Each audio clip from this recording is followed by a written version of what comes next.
Ladies and gentlemen of the jury, welcome to another psych warfare presentation. Today I want to discuss the mind virus.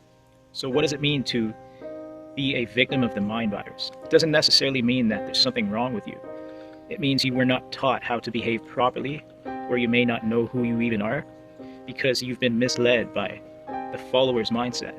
And the follower's mindset is to just be like somebody else and try to act like someone else.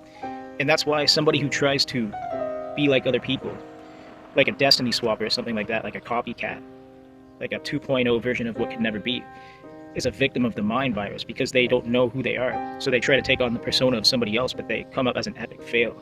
And the mind virus is not really knowing how to be yourself, but when you find yourself around other people who are victims of the mind virus, what they'll do is they'll gaslight you for being yourself. And they'll say, oh, you're really different from the crowd, aren't you?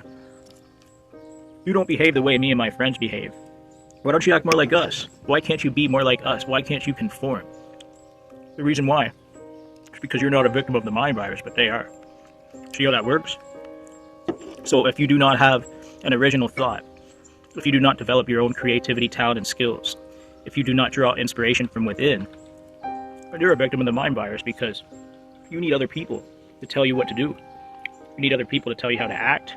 You need other people to tell you everything. There's a bee coming around me, bro. Must be my cheesecake. But if you're a victim of the mind virus, well, we're doing it live, baby. We're doing it live. We're fighting bees. Hey, get away from my cheesecake, bro. He's got the mind virus. See, he's trying to fuck with my cheesecake. He's got the mind virus. Should I let him eat it? He's landed on my cheesecake now. Bro, fuck off. Fuck up my cheesecake, bro.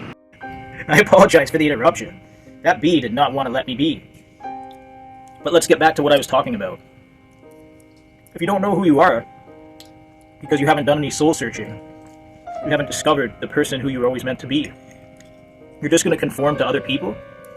So when you don't act the way they act, and they have a group of 5 or 6 people who all act similar, it's not even necessarily that those 5 or 6 people all think the exact same way.